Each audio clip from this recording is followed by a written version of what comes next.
Welcome back, you guys, and I hope that you've recovered from the crazy game last night.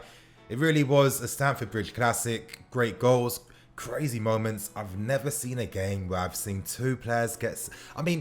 imagine the moment, you guys. You know, we're 4-2 down, we've won a penalty, and two players then get sent off after that penalty. It doesn't even happen in FIFA, let alone real life. So yesterday really was a crazy game, but you guys, I'm going to be here to break down each and every single player's performance in yesterday's game against Ajax. I give my scores from 1 to 10, and I like to explain the reason behind the score. Now, before I get into anything, do not forget to smash that like button, help me get over 1,500 likes for today's video, and to remind you guys as well, if you're considering to buy any club merchandise, any kits, training gear, balls, whatever, I do have an official 10% discount code to offer you guys. You will find this code in the link in the description below. I know that Christmas and a lot of people's birthdays are coming these next 2 months, so if you guys want to stay ahead of the curve, or if you have any plans of buying anything, then you can find those links below.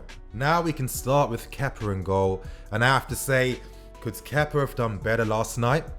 I think the answer simply is yes. He was a bit disappointing for most of the goals that Ajax scored.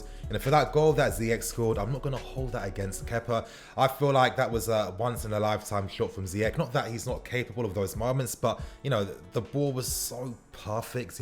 The air in which it went into the net too was so perfect and precise that there's no way you could do that again. But regardless though, I've started to make some observations surrounding Kepa. He's a goalkeeper that he's a bit slow warming up to a game. Kepa's more likely to make a big game save when the game's nearing its end compared to when the game's starting. And I think this is why we should still believe in the player, believe in his promise. He's still really young, 24 years old. Kepa's going to be playing for at least another 10 to 12 years minimum. And I think we need to expect some growing pains. Last season, Kepa wasn't tested as much. This season he is, and I think it's part of the learning curve. But, for yesterday's performance, it wasn't the best. So for that reason, Kepa is going to get a 5 out of 10. Now, I move on to Azpilicueta, and I'm going to start with the positives first. In the second half, Azpi was better. He was finding decent positions in the final third, and yes, I know for like 19 minutes of yesterday's game, Ajax were down to 9 men, so of course, it's going to be easy. But yeah, his influence was a lot better in that second half, playing left back. But in the first half, he is going to get a lot of criticism. That first half from Azpi was incredibly poor. Time and time again, giving away easy fouls, putting us under a lot of unnecessary pressure from set pieces and from corners. He played a big reason for that. And the other thing I never liked was, how often he kept letting Promes in behind him. He should have done his homework. You can bet your bottom dollar that Lampard really told the team what they need to expect versus Ajax. This isn't something new. We've played them already earlier on this season. And you guys know that I need to give an overall score based on the overall performance from a player. For that reason, I thought there were more negatives from Azpi compared to positives. He is going to score a 5 out of 10. Now we move to Morey, and at times he struggled with the intelligence and the physicality from Dusan Tadic. Tadic uses his body quite well at times, and with more experience, and as he gets older, as he gets more upper body strength, he's going to be able to cope against opponents like that much more easily. So I'm not going to hold that against him too much. There was a lot of positives. I thought his exceptional use of his pace, and for someone so young, to never be out of position, to understand how to use his pace to the best ability. I wouldn't be surprised if Terry's really spoken to Tomori, because for a young guy to be this on point positionally is really great to see. And it's why his pace is even more effective. He can get to the positions quicker, he can close down his man quicker because he's got that head start, because he's already in the right position. For that reason, Tomori is going to score a 7 out of 10. Now we move on to Kurt Zouma, and the moment that we're all still thinking about was that incredible run that Zouma went on.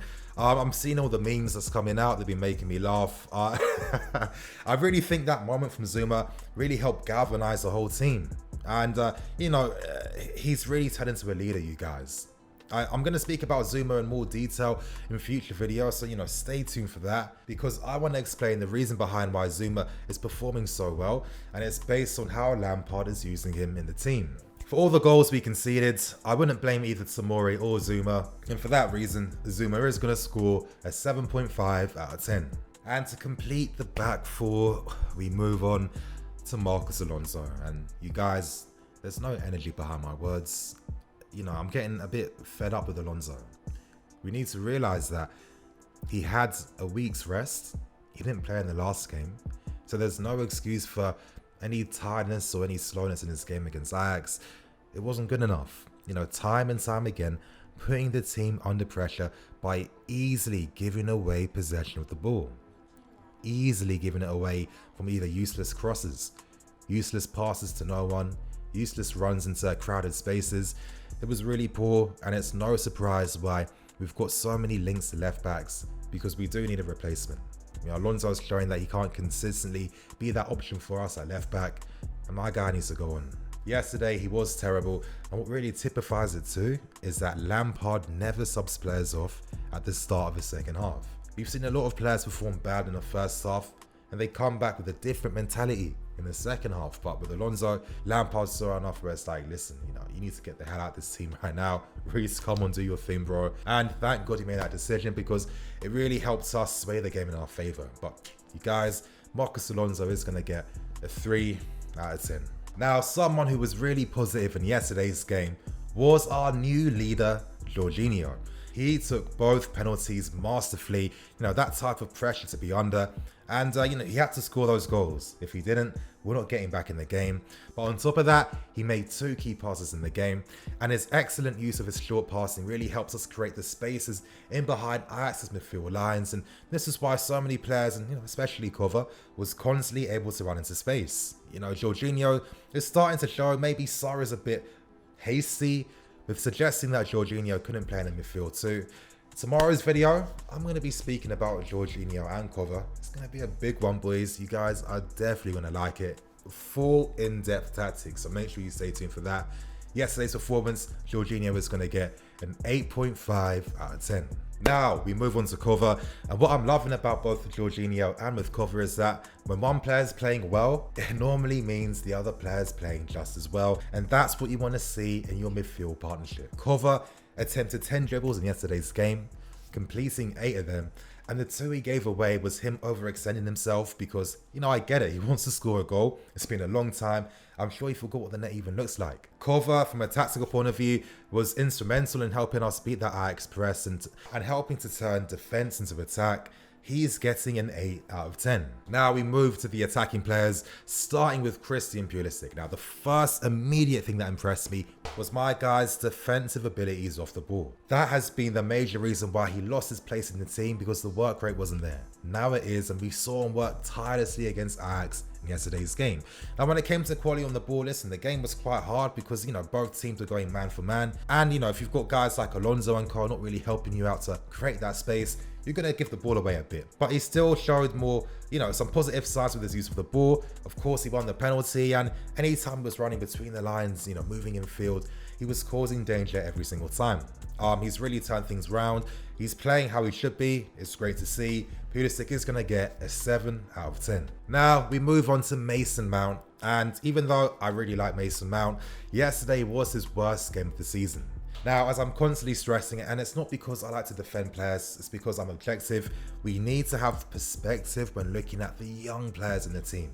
Mason is 20 years old. It's his first time playing at this level. He's going to need some time. He's not always going to be super consistent week in, week out. And I think on top of that too, you know, the role that Mason plays, maybe it's a bit too selfless. You know, from my personal opinion, I see him finding a lot of great positions in which his teammates never play passes to him. It happens time and time again. And it's going to happen, of course, when you've got Pulisic and HudsonOdoi and Willians that, you know, like to take shots on goal instead of passing. So maybe Lampard might have to utilize him a bit differently.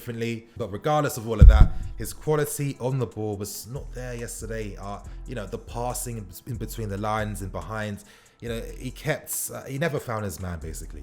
It wasn't too great. Hopefully he recovers. Maybe this rest is going to help him. For that reason, Mason is going to score a 5.5 out of 10. Now, we move on to Willian. And Willian, you know what? It was a game of goods and bads.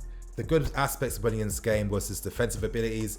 You know, I liked how he linked up with Reece James in the second half as well. You know, these guys were really good in helping us stop Tagliafico from getting forward, and that really sort of promised having the ability to make those runs in behind against Zaspi. So he was really good from that aspect. The surprising stat was that he got 4 key passes, and of course he did. But you know, even though Willian played quite well at times, there was still a lot of unnecessary errors in his game yesterday, and it was his weakest performance so far for a while. You know, at times his final ball in the final third wasn't consistent enough, it wasn't good, or was the wrong option. And it was weird, it was like contrasting the good bits of Willian with the bads. It wasn't his perfect game yesterday.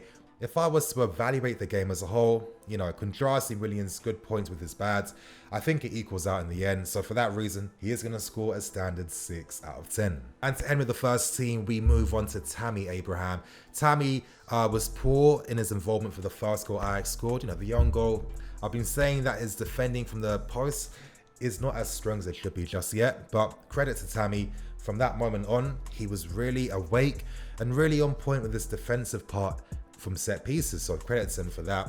But you guys, I'm going to be giving Tammy a low score today, and that's because his finishing was not good enough. Now I feel with all the opportunities we created, Tammy should have been better in a lot of them, you know, especially from his aerial prowess. You know, he had the aerial ability over AJAX's defenders, especially when they went down to 9 men. And time again, the neck muscles weren't strong enough. He wasn't anticipating it well enough as well. And also the heading technique was poor at times. And I think, you know, he had quite a few opportunities.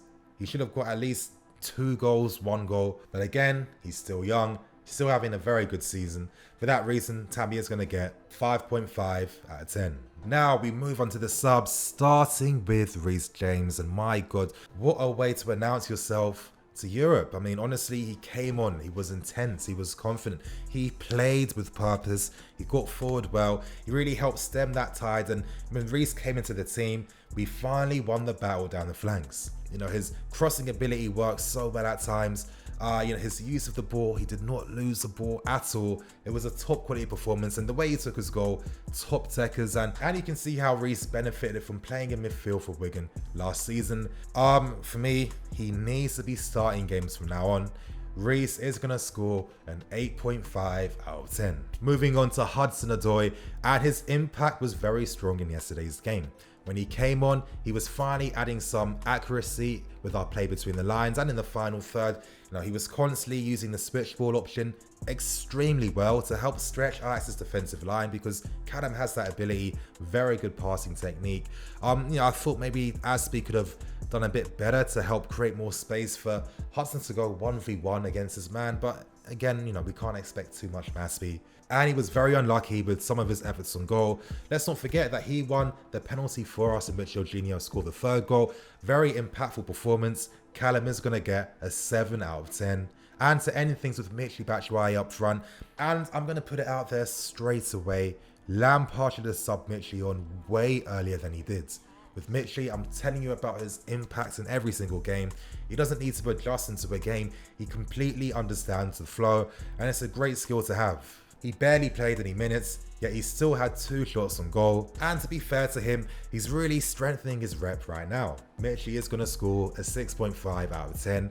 And to end things with a final rating, none other than Frank Lampard. Now, I have to tell you guys straight, I'm not going to be scoring Lampard high. The reason for that is lineup, you know, to use both Alonzo and Aspie, you know, collectively as a fan base. When we saw the lineup announced, we all groaned, knowing what was going to happen, and we weren't surprised. Now, I do get it from Lamp's perspective. He's thinking, you know, I've rushed back Emerson twice and I paid the price every single time. Let me give this guy a bit of a rest, you know, until he's fully fit and ready to play week in, week out. I don't want to rush anything, and he's got every right to do that. My main critique is going to come with the substitutions. Now, you know, I've spoken about how Lampard can be a bit overzealous at times, and it's going to be something that, you know, does more favors for him over his career than it goes against him. I understand when you're playing against 9 men, you're thinking, you know what, you know, let me just flood the team with attacking players. We're bound to get the opportunities, but, you know, we're playing against AJAX. You thought they were going to hit the ball long or something? Of course not. They can still play the same way. This is AJAX we're talking about. And to take off cover for no reason meant that we lost that control in the game. All we had to do was keep moving AJAX from left to right, left to right, left to right. That's all we had to do. We did not do that because Lampard encouraged the team to force the play by, playing direct balls to goal every single time. And of course, if you play like that, you have to be clinical. And the thing is, we're not as clinical right now. We're a team that's better at creating opportunities, creating good scoring opportunities for our players. And that's how you get the best out of them. For that reason, Lampard is going to get a 5 out of 10. And on that note, you guys, I'm going to wrap things up and keep things moving. Crazy ass game yesterday. I expect there to be a talking points video later tonight. You guys can't afford to miss this one. You're going to love it. I'm Nini FC. This is Blue Lions TV. See you guys in a bit.